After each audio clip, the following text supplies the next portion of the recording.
Assalamualaikum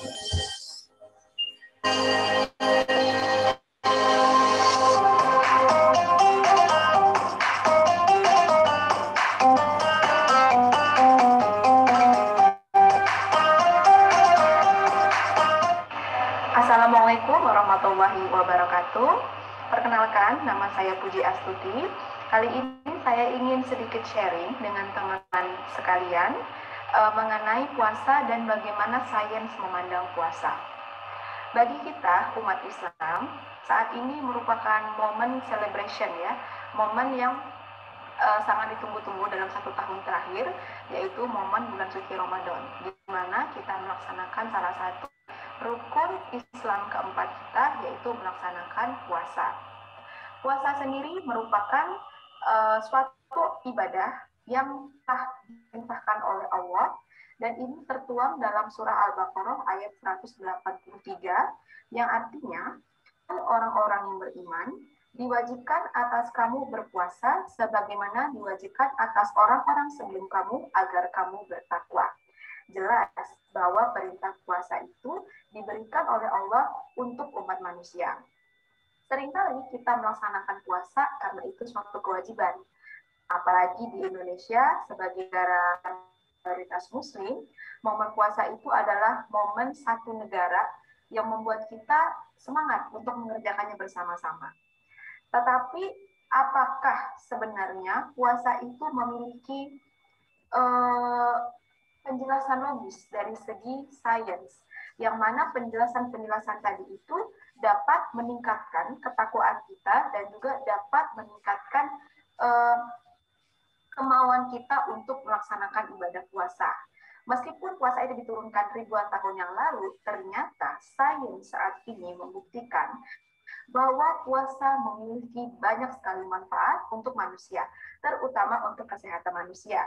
Nah, kali ini saya ingin sedikit sharing dengan teman-teman semua mengenai manfaat dari puasa, dengan harapan ke depannya setelah memahami manfaat puasa terutama untuk kesehatan kita, maka teman-teman di sini akan lebih semangat lagi untuk menjalankan puasa, tidak hanya untuk mendapatkan pahala dari Allah Subhanahu wa taala, tetapi karena mengerti dan memahami manfaat puasa untuk dirinya sendiri.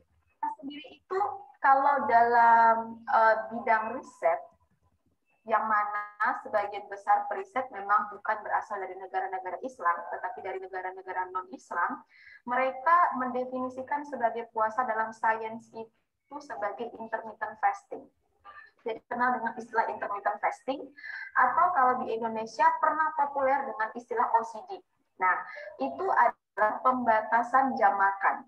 Jadi kalau pada puasa, kita memang tidak hanya dibatasi jam makannya saja, tetapi juga diminta untuk berlatih menahan amarah, menahan hawa nafsu, dan lain-lain. Tetapi dari sudut pandang sains, mereka lebih memfokuskan pada pembatasan jam makan tadi, yang mana dikenal dengan istilah intermittent fasting. Kalau pada intermittent fasting sendiri, mereka melakukan pembatasan jam makan seperti orang puasa, yaitu minimal selama 12 jam, 18 maupun 24 jam, tergantung pada kondisi pasien masing-masing. Riset mengenai intermittent fasting sendiri mulai berkembang pesat sekitar 15 tahun terakhir, akibat salah satu penyakit yang semakin berkembang saat ini, yaitu obesitas dan diabetes. Ternyata intermittent fasting, puasa yang sudah Allah perintahkan ribuan tahun lalu itu memiliki banyak sekali manfaat, dan saat ini banyak dirujuk oleh pusat-pusat rehabilitasi obesitas dan penyakit-penyakit metabolik termasuk diabetes sebagai salah satu treatment bagi pasien-pasien mereka untuk segera recovery dari kondisi gangguan kesehatan. Ya, jadi jadi manfaat pertama dari berpuasa itu yang jelas adalah dia dapat menurunkan berat badan. Nah, pada kondisi orang yang mengalami obesitas, berat badan adalah permasalahan utama. Nah, berpuasa sendiri tidak hanya puasa di bulan Ramadan, tetapi juga puasa Senin Kamis, ternyata secara ilmiah telah menunjukkan bukti dapat menurunkan berat badan. Karena jelas ya, kita membatasi jam makan kita. Sehingga apa yang kita makan jadi lebih sedikit daripada seharusnya. Riset menunjukkan bahwa seseorang yang melakukan puasa Senin Kamis, artinya berpuasa selama 2 hari dalam 1 minggu, dan dilakukan selama 4 hingga 24 minggu, dapat menurunkan berat badan 4 hingga 8%. Artinya tanpa melakukan olahraga berlebihan, tanpa harus melakukan perubahan pola makan, dengan berpuasa Senin Kamis saja, seseorang bisa menjaga berat badannya. Tapi ternyata puasa tidak hanya akan menurunkan berat badan saja, karena banyak sekali manfaat puasa yang lebih dalam, yang lebih memberikan impact kepada kesehatan kita, yaitu dia dapat menurunkan kadar lemak, sudah pasti, dan dia bahkan dapat menurunkan hormon lapar, yaitu hormon ghrelin. Jadi salah satu hormon yang akan merangsang kita untuk terus merasa lapar adalah hormon ghrelin. Dengan melakukan puasa secara reguler, terutama puasa Senin Kamis yang kita lakukan sepanjang waktu, itu akan menurunkan jumlah produksi hormon ghrelin, sehingga kita akan lebih jarang merasa lapar, dan itu otomatis akan menurunkan keinginan kita untuk mengkonsumsi lebih banyak makanan. Manfaat puasa yang kedua, setelah puasa tadi terbukti menurunkan berat badan karena jelas kita mengurangi jumlah asupan yang kita makan, ternyata berpuasa juga dapat menurunkan berbagai jenis komposisi kardiometabolik kita. Kardiometabolik itu adalah komposisi-komposisi molekul-molekul dalam tubuh kita, yang mana molekul tersebut akan langsung memberikan dampak pada kesehatan kardia atau kesehatan jantung dan kesehatan metabolik kita secara keseluruhan. Paling gampangnya kolesterol, trigliserida, dan kemudian LDL, HDL. Nah, itu adalah beberapa parameter kardiometabolik yang sering diukur dan sering digunakan sebagai indikator kesehatan manusia.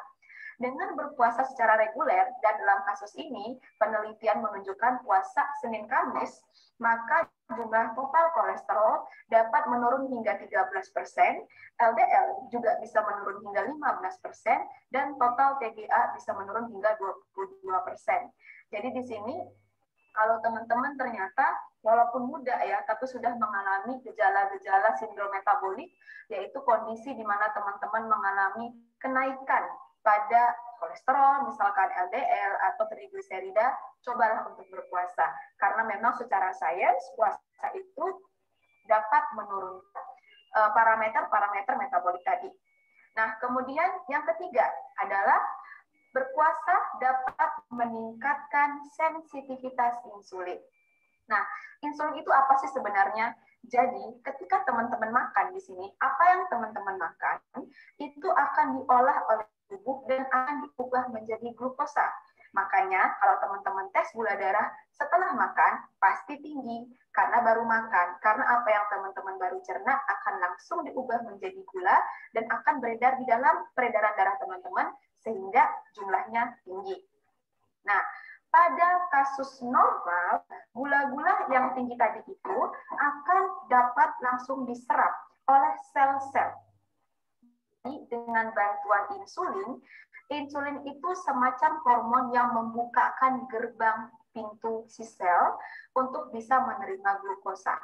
Akhirnya glukosa dalam darah pun turun karena glukosa tersebut sudah dikonsumsi oleh sel-sel tubuh. Tapi itu semua sangat bergantung pada sensitivitas insulinnya. Pada kasus orang-orang yang telah mengalami resistensi insulin atau insulinnya tidak lagi sensitif seperti dulu, itu dengan jumlah insulin yang sama, glukosa yang mampu diserap oleh tubuh akan jauh lebih sedikit, sehingga glukosanya akan tersisa dalam pembuluh darah. Dan glukosa dalam pembuluh darah yang tinggi secara terus-menerus dalam jangka waktu yang panjang, itulah yang akan lambat laun berkembang menjadi penyakit diabetes. Diawali dari resistensi insulin dulu. Nah, ternyata puasa itu, puasa Senin Kamis 2 kali seminggu yang dilakukan minimal selama 6 bulan, secara ilmiah dapat meningkatkan sensitivitas insulin. Artinya di sini, teman-teman yang melaksanakan puasa secara reguler, termasuk puasa Ramadan, termasuk puasa Kamis, termasuk nanti puasa Syawal, itu secara tidak langsung, tidak sadar, itu menjaga kesehatan insulin kita untuk terus sensitif, sehingga dia memiliki kapasitas kerja yang optimum. Ketidaksensitivitasan insulin itu memang bisa terjadi secara alami, karena faktor usia, karena faktor pola hidup, dan sebagainya. Tapi ternyata dengan berpuasa, kita bisa menjaga itu semua, sehingga insulin yang kita miliki selalu dalam kondisi prima, dan dapat mencegah kita untuk mengalami yang namanya penyakit gula darah atau diabetes. Nah, manfaat yang kelima dari berpuasa adalah diproduksinya antioksidan alami. Selama ini mungkin banyak dari teman-teman yang berpikir bahwa antioksidan itu harus dari apa yang kita makan. Kita makan vitamin, kita makan buah, itu semua untuk antioksidan. Yang benar. Tetapi sebenarnya tubuh kita itu memiliki antioksidan alami. Yang mana antioksidan alami itulah yang akan bertugas untuk menjaga tubuh kita dari serangan radikal bebas, yang mana serangan radikal bebas itu bisa saja muncul dari polusi, bisa saja muncul dari infeksi penyakit, patogen, dan sebagainya, dan radikal bebas itu juga bisa muncul dari cikal bakal kanker tadi. Nah, dengan berpuasa, tubuh kita juga akan mengaktifasi antioksidan alami seperti superoksidase dismutase, namanya salah satunya, atau SOD, yang mana dia ini akan aktif, akan diproduksi dalam jumlah yang besar, sehingga pada saat berpuasa, ketika ada radikal bebas yang masuk ke dalam tubuh kita, yang mana radikal bebas itu dapat merusak sel kita, akan dipangkas terlebih dahulu oleh antioksidan alami di tubuh kita, sehingga radikal bebas belum sempat menyerang sel-sel kita yang sehat. Nah, dengan adanya antioksidan yang lebih banyak diproduksi pada saat berpuasa, tidak hanya akan memiliki manfaat positif untuk kesehatan kita, tetapi ini juga akan membantu kita untuk awet muda.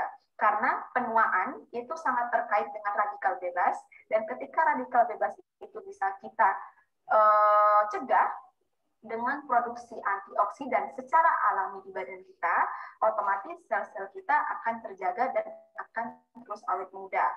Nah, ternyata produksi antioksidan ini juga berpengaruh positif pada manfaat puasa yang keenam, yaitu untuk mencegah kerusakan neuron atau kerusakan otak.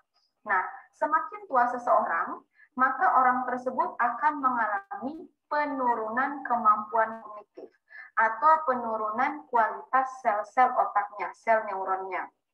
Nah, apa sih dampak penurunan kualitas neuron? Paling gampang pikun, ya. Jadi penyakit pikun itu memang adalah penyakit yang terjadi karena penurunan kualitas neuron.